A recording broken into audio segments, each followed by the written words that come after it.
Come join the party. Cool. I don't know what you were talking about. Do we have lagging again? You were- That's okay. Yeah, you were frozen.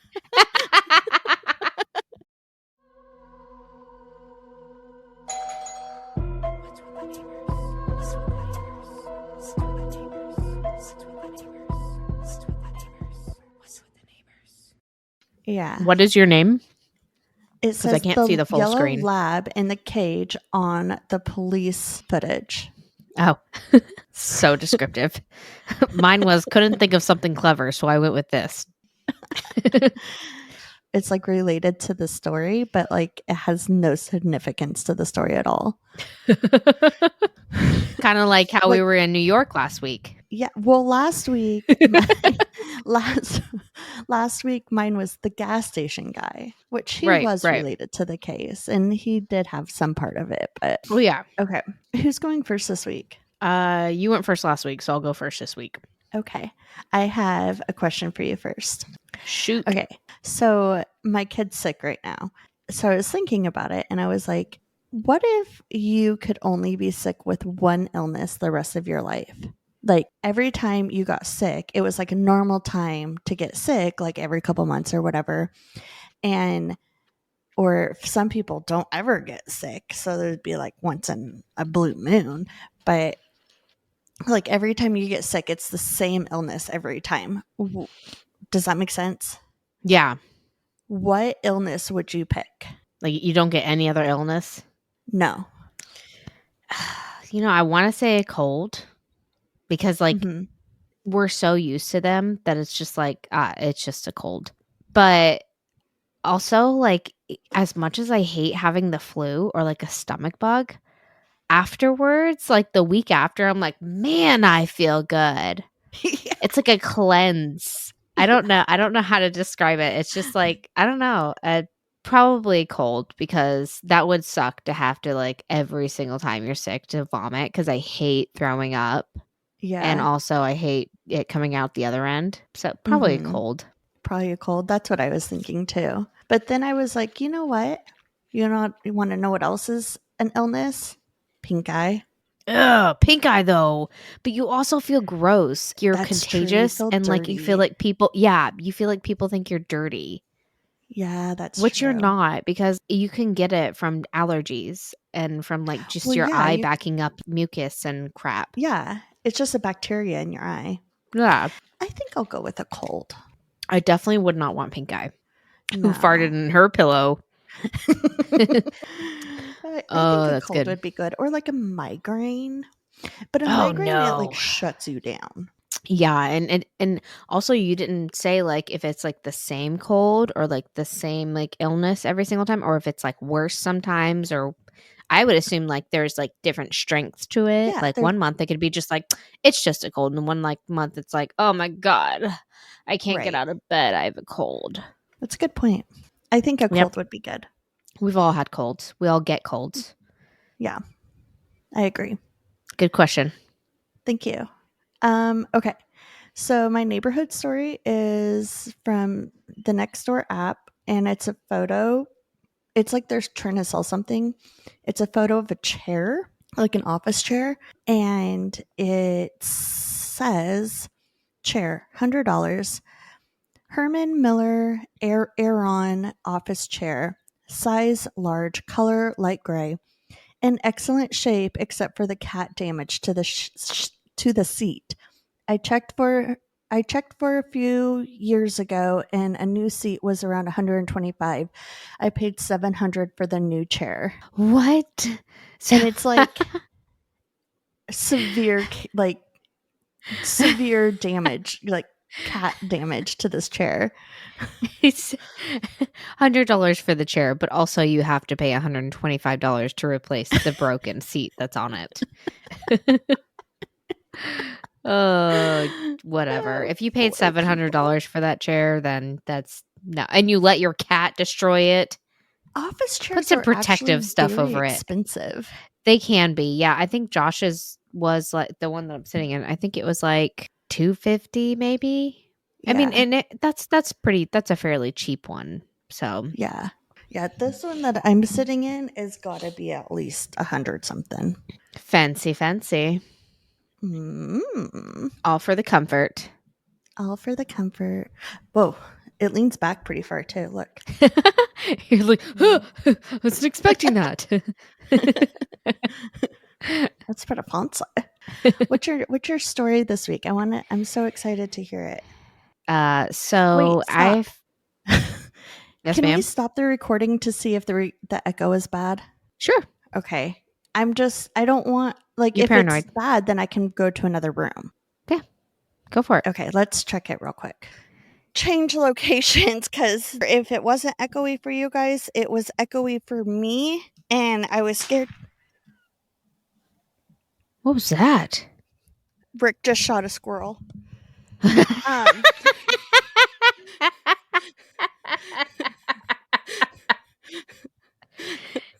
Rick, he knows that you just came out here to record the podcast. He's like, "Oh, what a convenient time. Let's go out here and go kill some vermin." even if it wasn't echoey for you guys, it was echoey for me, and I was scared to even talk, so I moved to outside. Okay. So, Yeah, I hear your personality now in your voice. Before you were like, "Yeah, and you're kind of like whispering and talking very softly to me and nicely." And I was like, "Wow, she's like a teacher." And now she's like, "Hi, I'm Amy. Let's get this hi, party going." let's go. Whoa, that's weird. That sounded weird. All right. Oh Uh, my all gosh. right. So I am doing a story at the Sultan's Palace in New Orleans. Ooh. Okay. So a few years prior to 1836, a man named Joseph Coulon Gardet from Philadelphia had come to New Orleans planning to become a successful dentist, which he did. Sure. Within 4 What year was years, his this? 1836, like a really weird Whew. year to be a dentist. I didn't Yeah. realize people cared about dental hygiene then. It's Uh, important, man. probably not a whole Oh, I lot, guess like but they have like toothaches and stuff like that. So yeah. that was important. Anyway, Yeah. so his business was thriving. It picked up. Everybody, came to this guy. He ended up making a lot of money. So he commissioned a Mhm. local architect, Frederick Roy, to design him a home at the corner of Dauphine and Orleans Street. The home was a 3.5-story mansion. It included a partial Jeez. basement.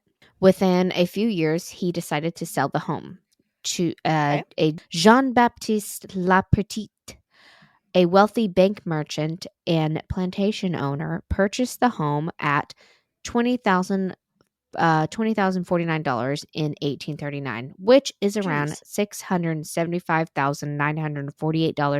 $675,948.80 today.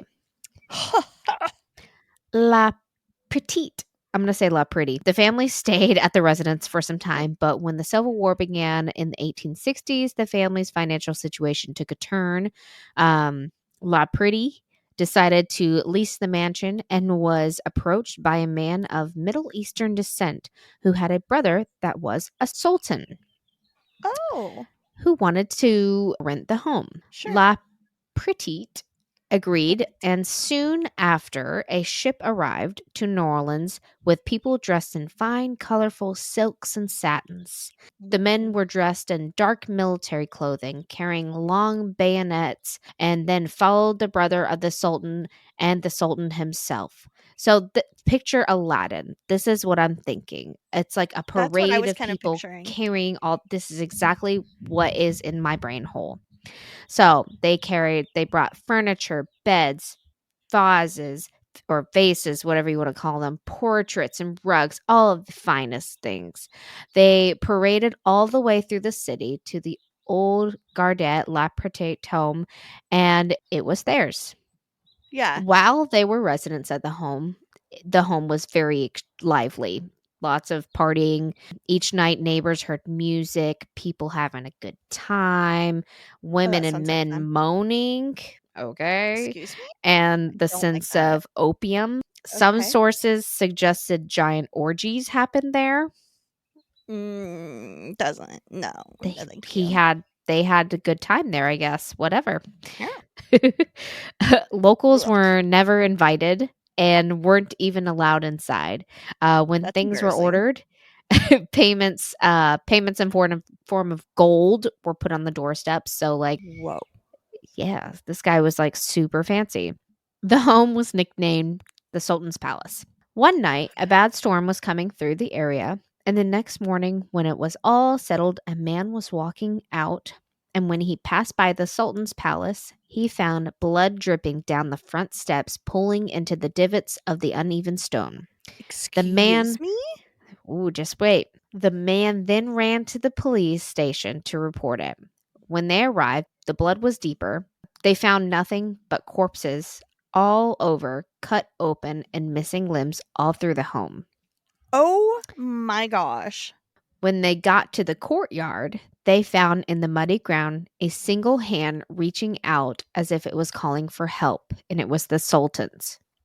He had been buried alive. Now, to this day, it is unclear who committed these murders, but it's suspected that it was his brother since he was not among them. Oh, Now, okay.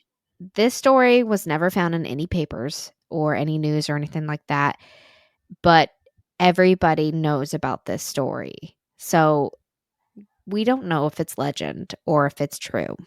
But there is one thing that That's has remained, insane. and that is that La Petite let the Sultan rent the home, and he had very lavish all-nighter parties. Yeah. So that was definitely a thing. And for like everybody to say that this legend happened and like continue it, I don't know. I don't know. It sounds like I don't know. I want to believe it I because want to believe it too. it's crazy. That's so creepy though. Like all Yeah. of the blood and then his hand like being buried like he Yeah. was buried alive. Ugh. Yep. So, this story is merely one of Louisiana's scariest legends that no one knows if it actually happened. It's said that at the Sultan's grave lies a headstone that has an Arabic inscription on it that translates, "The justice of heaven is satisfied, and the date tree shall grow on the traitor's tomb." Evidently, there is a tall Ooh. tree there that grew in the spot, and it is known as the Tree of Death. Oh. La Petite continued living in the home until 1878. Sometime in the late 1800s, assuming after his departure, it was rented out as apartments for a time when an influx of Italian immigrants were coming into the area. Mhm. During this period, an Italian woman who lived here would make a living by washing clothes and would hang them to dry up top. I guess she was on one of the top floors. Oh, yeah. And one day it said that she fell over the ironwork and hit the pavement below and was instantly killed. Ma'am. The tenants blamed the spirits in the building for her death, but she could have easily leaned over too far while tending to the clothes. Why is she And leaning over tending to the clothes I though? know, like, why are you leaning over that much? It Yeah. was a Why do you sultant. even need to lean over the railing period if you're just like hanging the clothes on the railing? Doesn't make sense. In the 19th, it's just how they did it in Italy, I guess. So they just, Apparently. you know, you guys should figure out a Whatever. different way to hang your clothes. That's not very safe. It's not safe at Maybe you all. need to talk to Amy about getting a seatbelt. Oh my Tips from gosh. Bri and Amy. Tips: don't lean over the railing when hanging clothes. Yeah, wear a We're seatbelt while experts. trying clothes. in in the 1940s, the New Orleans Academy of Art had taken up residence here, but ended up closing due to many of the students being drafted to the war. The Yeah. mansion was then home to the homeless and remained that until 1966, when it was purchased by D'Amacio and Anthony Vasich Jr. They restored the home and converted it into 6 independent apartments. Okay. Do you think the Sultan was, like, pretty upset that homeless were just, like, living in his mansion? Dude, I I would be. I think that he'd be pretty upset about it. He's probably upset because he wanted to have orgies with everybody. That's probably it, actually. He's like, come to the party. Nope, Bri, that's super racist. All right, cutting that out. Probably not going to. All right, so let's get to the paranormal before Yeah. I get sued. Okay. All right. First thing, residents passing through have reported hearing chimes going off, smelling different incense smells, and Yeah. seeing a man with dark to light colored hair peering out of one of the windows. Okay. When it was the art academy, there were stories of strange sounds at night, light, soft piping of oriental flutes, and footsteps on the stairs. It was also believed that the faces of the women to the sultan's past could be seen peering out of the windows of the upper floors. Ew. A tenant back in the 1950s, Virgie Gypsy Poston, rented the downstairs apartment. She claimed one day a man in garnished oriental robes suddenly appeared in the apartment, and she vividly recalled, my two-room apartment had only one door, which opened into the main hall only a few yards from the front of the central staircase that Uh-huh. wound all the way up to the floors above. I always kept it locked, and even if whoever it was had a key, I think I would at least have heard it turning the lock.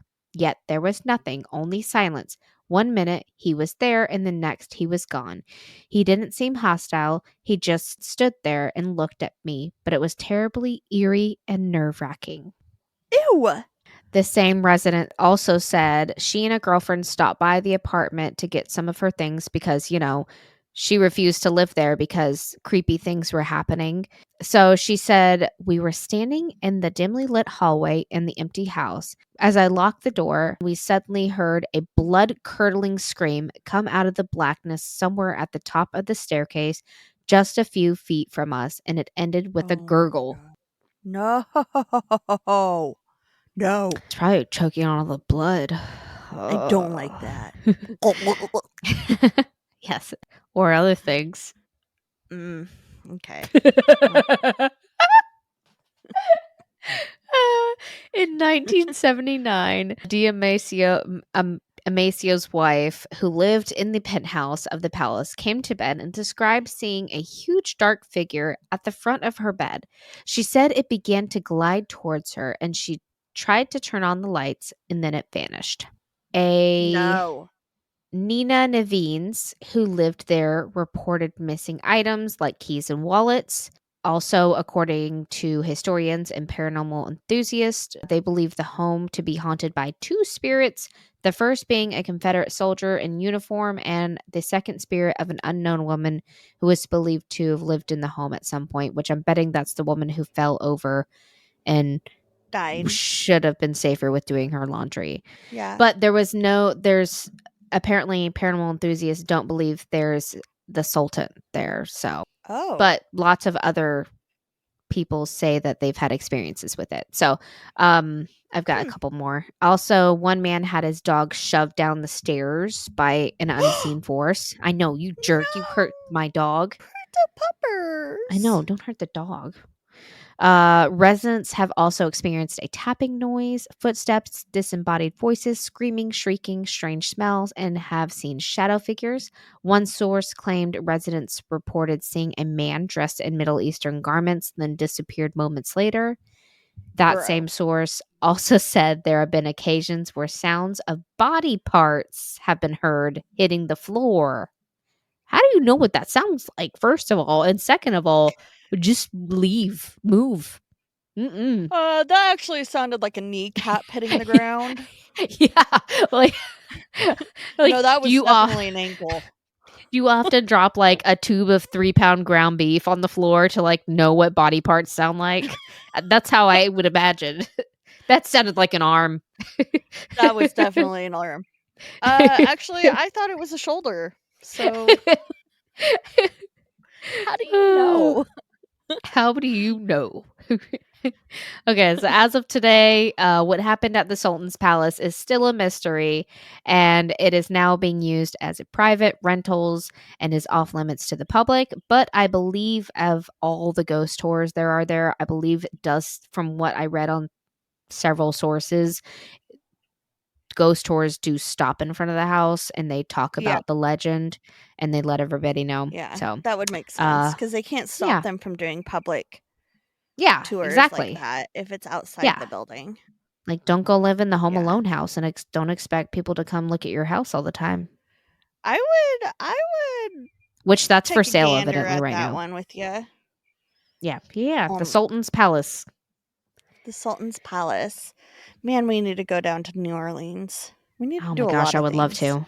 Yes. I I know. know. We're just making the list longer. I know. Goodness gracious. That was a good one. Thank you. You're welcome, buddy. I like that one. Okay. So, I'm going to tell you about Dawn Fluitt. So, Dawn was born on September 15th, 1962, in Los Angeles, California, to the parents of James and Sharon Fluitt, who is a retired firefighter. He was a very passionate person. On Sundays, him and his daughter served the homeless for what it was called Spaghetti Sundays. He was super That sounds close with great. his daughter. What's that? Spaghetti Sundays sounds great. Yeah, and they were feeding the homeless with it. Yeah. He was super close with their daughter. They had a super close-knit relationship. Don also loved Christmas. He would start preparing for Christmas in July. Like, that's how much he loved Christmas. Like, he would start his Christmas shopping and, doing like little crafts and stuff to get prepared for Christmas in July. And his daughter was like obsessed with Christmas. So, like, his passion for Christmas stemmed from her love for it, and so he Oh. just, like, went above and beyond for her for Christmas Oh. every year. Yeah, he had been married before, but he got a divorce from his daughter's mother, and they were in a not like a bad custody battle, it was, like, amicable, but they're always kind of, like there was always tension about custody with over their 11-year-old daughter. Okay. And that's pretty much all I really know about Dawn, so that's the end of the story. I'm just Oh. kidding. Okay. That's that's actually all I know about his personal life because he was a pretty private person. So, on December 28th, 3 days after Christmas, Don and his daughter had flown back from California after spending some time there with his side of the family. His sister had died 2 weeks prior from breast cancer, so he was spending some time with the family and grieving the loss of his sister. So they landed. They go home. Dawn then leaves to his drop his daughter off because it was time for mom, it was time for her to go over to her mom's. So then he goes home. December 29th, 2016, in Albuquerque, New Mexico, around 1:40 p.m., Dawn's daughter calls his work because she could not get a hold of him. So the coworker was like, "Yeah, that's super weird why he wouldn't answer your phone. You guys are super close. He always answers the phone." So the coworker calls him a few times and they couldn't get a hold of him, so they actually go over to his house and they knock on the door, but instead of it like knocking, like they knocked and it just like the door opened. So it wasn't closed all the way. Okay. At It was a jar. 3:25, yes, it was ajar. No, it was Thank you. no, it was a door. Okay, Bree, stop it. So at 3:25 p.m., Dawn's coworker calls 911, and I'm gonna actually play you the 911 call.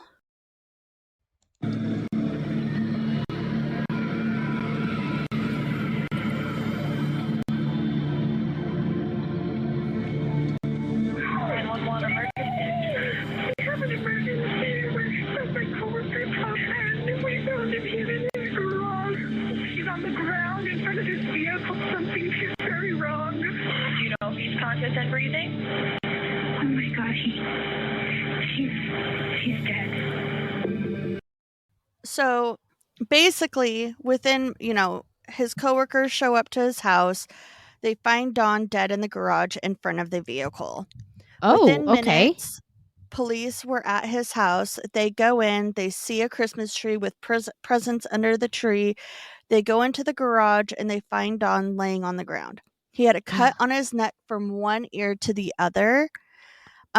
They determined his time of death had been within the last 24 hours. They ruled out robbery and there was no signs of forced entry. So the officers their first thought was this was someone Don knew. There was blood on the walls and a few spots on the ground, which showed signs of a possible struggle. They collected his fingernails in hopes that there would be DNA under the DNA of the killer under his fingernails. So detectives talked to Don's neighbors and they find out his next door neighbor had 2 security cameras. One was pointed at her driveway and it captured a portion of Dawn's driveway, and the other was in front. It was in her front by her front door, which also captured another part of Dawn's driveway. So they're like, "Great, we can. Hopefully, there's something on here."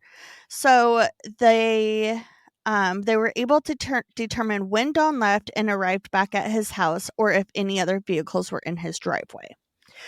So detectives go to his ex-wife and his daughter to tell them to get more information about the events leading up to Dawn's death.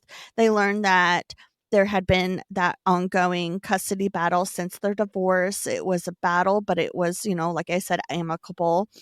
But his ex-wife had just remarried recently, and so now there was another person involved in this battle, Terry. And in the past, there had been some tension between Terry and Dawn. So they call in Terry. Terry said the night before the murder, he went and got a hamburger and ate the meal at the fast food restaurant. And then he took a nap at his work, which was in his work's parking lot, which was about 45 minutes. And he said his shift didn't start till 11 p.m. So detectives were like, okay, I mean, you're calm, you're believable, whatever, let's he let them get his work records and surveillance from his work, when he clocked in and out. He's like, here's my DNA. And they're like, great, you do not seem suspicious. You're good to go. So, to continue the investigation, the detectives go back to Dawn's neighborhood and give the neighbors a homicide canvas questionnaire. And it's basically like, did you see anything suspicious? Did you know Dawn? Did you ever hear of anything bad that happened to Dawn? All these different questions that they ask. The police are waiting for all sorts of evidence to come back, the DNA, the video surveillance, and much more. So police find on Dawn's phone that he had been in a friendly relationship with a woman. So they go to her and they're like, hey, based off of his text messages, it looks like you might be in a relationship with Dawn. And she's like, no. We're not in a relationship. And they're like, but you have some sort of like friendship or something with them. And Yeah. she's like, yes. Calm down. But it was like so what's wrong if you're in a relationship with him? What's wrong with Dawn? But it made me think of like maybe Dawn was like, hey, do you want to date? And she's like, ew, no, you're just a friend. Yeah, that's what it sounds like. So hold on. Did you hear that motorcycle? Rude. Yeah. So they go to her house and they interview her. They said she's known him for about 3 years.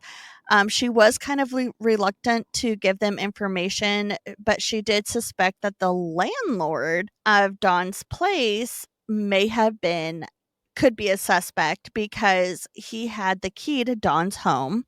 And she said that there was a little bit of a conflict between them and he did seem strange. Okay. She also thought it could have been Dawn's brother, Dennis. And they're like, why do you think Dennis? And she said, because she didn't even know that Dawn had a brother until after Dawn passed away when she knew that he had 2 sisters. One passed away 19 years ago prior, and then the other one was just recently buried because she had cancer. Right. But Dawn had never mentioned a brother. But as soon as Dawn passed away, Dennis showed up and was just like meddling in Dawn's affairs. So she's like, "You need to talk to Dennis." So they go to Dennis. He was super frustrated with the officers. He was like talking with it. He said like talking with him was like a waste of time. He's like, "All you're doing is stalling. You're not doing your jobs, blah, blah, blah, blah." And they collect his DNA. Um, Dennis told the officers that they need to look into who? The landlord, Benny, because Okay. there was tension between them. There was a hole or a hole in Dawn's ceiling that needed to be fixed, and Dawn was under the impression that it was going to be fixed by the time he gets back from California. Um, Dennis believes when Dawn got back and saw the hole in the ceiling, he could have called Benny up, and Benny came over and they got into an altercation and it got out of hand. So they bring Benny in.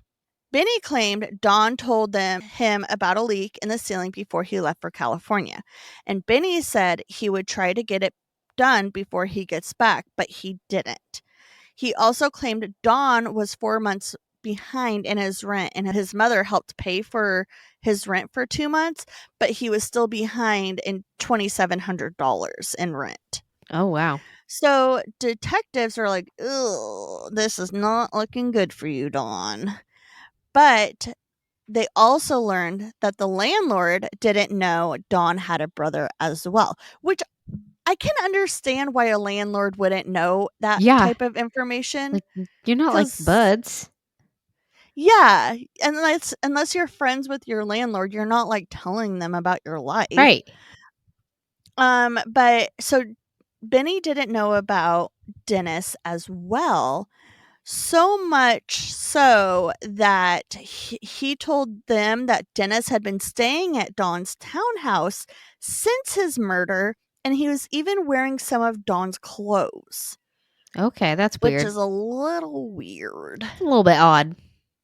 Yeah. So Dennis and Benny were the 2 leading suspects in Dawn's homicide. On the video footage from the neighbor's security camera, at 8 p.m., you see Dawn backing out of the garage and the garage door closes. So when I say the garage door closes, like you can't see Dawn's garage door, but you can see the reflection of the light on the driveway. Okay. Does that make Right. sense? Yeah, like Yes. the shadow. Yeah. So you see him backing out of the garage and the garage door closes. And then a few minutes later, there's a person that walks down someone walks down his driveway in a hoodie and they dump a trash can over in the street that's supposed to get picked up in the morning. And they return back towards the townhouse, but they like eventually go, "Gosh, you scared me, Alice." Where are the popsicles you got me? They're in the freezer. Okay. Upstairs Hi, freezer. Bri. Hello, Alice. I just wanted to say hi. Hi. I love you. I hope you feel good. Feel better. So now I forgot where I was. You see, okay, driveway. so you see the person they come back up the driveway towards the townhouse, but they go out of camera. Okay. A few minutes later, Dawn pulls back into the driveway. The garage door goes up. Dawn pulls into the garage, and then you see him walk over to the trash can and pick up the trash can that had been dumped over, and he doesn't know why. So he picks it up, and then he walks back into the garage. And then you can see the lighting of the garage closing, and it gets smaller and smaller. But at one point, the garage door starts to go back up just a little bit. And then you see a series of flashes from the garage door light, and you can hear like the clicking sound, like, when your garage door is interrupted, it Yeah. does that, like, "Hey, something happened." And then eventually the garage door goes down. So detectives go to Dawn's home and do a series of tests to see if they can get the garage door to make those same flashes as they saw in the video. And the only way that they could do it to get this exact same flashes and everything like that to match it was when they would trip the garage door sensor as the garage door was coming down. So as not someone like stopping it, but as if like someone went The through the sensor. garage door sensor. Correct. Right. So unfortunately, they realized all of this, but things were still at a standstill. They're waiting for DNA testing to come back. So they comb over everybody's alibis while they're waiting. But one alibi was not checking out. Who do you think it was? Oh, not Benny's. Dennis. Dennis? Yeah. Have we heard Dennis's alibi yet? We haven't heard anyone's alibis Oh, actually, okay. except Okay. for. But everyone did give an alibi, but I don't know what their alibis were. Okay. Except for Terry's. Okay. Terry, Dawn's ex-wife's husband. His alibi was not checking out. He initially said that he went to the fast food restaurant, ate it there, and then went to work and took a nap in the parking lot for 45 minutes. But the surveillance footage, it showed that he had actually parked his vehicle at work and went straight into the building. So they're like, why did you say you took a nap when you didn't? So when they brought him back in, this time he says he ate at the fast food restaurant, stopped at a department store to get a sweatshirt because he didn't like the sweatshirt his wife had gotten him for Christmas. Okay. And then parked in a dark, lit, unrelated business to nap, and then woke up and went to work. Interesting. Weird. Okay. So detectives collect more DNA and release him. But then finally the DNA comes back. And guess who it matches? Terry White's. Oh, Police man. issue an arrest. Police issued an arrest for Terry. When officers went to arrest him, he was gone. 230 miles west of Arizona, or west of Albuquerque in Arizona, there was a hit on the warrant, and Navajo deputies found Terry's truck and arrested him. When Terry was brought in, he refused to speak with detectives, but you know who he did talk to? His cellmate. So his cellmate was like, yo, I got some rock solid information. He said Terry admitted to the murder. He snuck into the garage when Dawn was closing it. But it tripped the garage door, which worried Terry he would get caught, but he ended up going underneath Dawn's truck when Dawn went and had the door closed again. Terry knew Dawn was a smoker, but didn't smoke inside the house. He would only smoke in the garage because his daughter didn't like the smell. So Terry waited until Dawn went back out to the garage to smoke, and that's when the ambush happened. As soon as Dawn came out, Terry hit him as hard as he could with a tire thumper. Do you know what a tire thumper is? Because I didn't. Yes, I do. I do. Well, a tire, it's a mini baseball bat you hit your tires with. And according to my tire thumper expert, it's to check the tire pressure. Truckers use them.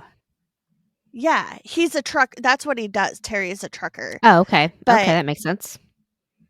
Yeah, my tire thumper expert was like, yeah, it's to check. It's a weird way to check the tire pressure. Yeah. So this blow knocked Dawn out cold. Then Terry went into the kitchen, grabbed a knife, and cut his neck from ear to ear. Dude, this was only a 3-day trial, which is absolutely bananas to me because Alice's trial was 10 days. I'm just like, yeah, right? That's not a very long trial. Yeah, for a murder. Yeah.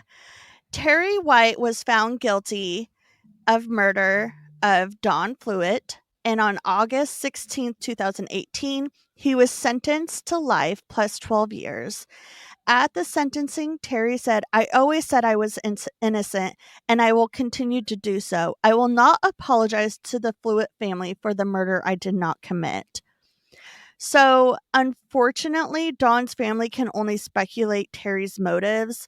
When his ex-wife took Dawn back to family court, the judge asked his ex-wife what she wanted, and Terry stood up and said, "What I want is Dawn gone. What we want is Dawn gone. We want that little girl to be our family." So, Okay. Dang. yep, that is the murder of Dawn Fluid. Don't kill people, guys. Don't kill people. Not cool. It just makes me sad because that poor little girl, like, her dad was like her he best seemed like a friend. good guy. I know. He loved Christmas. Ugh. So Poor sad. guy.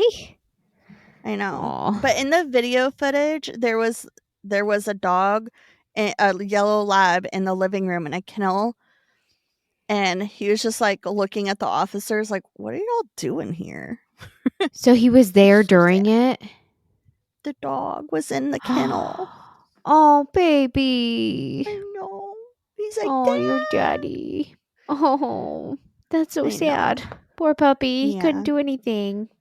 He didn't do nothing. What's your neighborhood story? All right. Mine is a post from probably next door. I'm not sure where it's from. It says, our son William just finished his first year at Clarkson University and is looking for some work this summer. His major is computer science. Anyone have work in this field or leads? Greatly appreciated. And someone commented, will you be coming during lunch breaks to spoon feed him and wipe his rear end too? That was my thought. It's funny, but at the same time, like, it's just asking around, like, how well you would jump on someone like that, but also like, Yeah, what if his nice. son You didn't just got have burned. like, next Connections. It's all about them Yeah. connections. door? That is so funny. That sounds like my old neighbor, honestly. Rude. Oh, yeah. I can see that. Oh my gosh. We're gonna get everybody. I also have to pee really bad. So have Okay, you I gotta go checked check on out the my children. neighbors? What's with the neighbors? Bri and Amy. Bri and Amy Out. out. Hey, we did it on time that time. Yay. Say hi to your cats for us.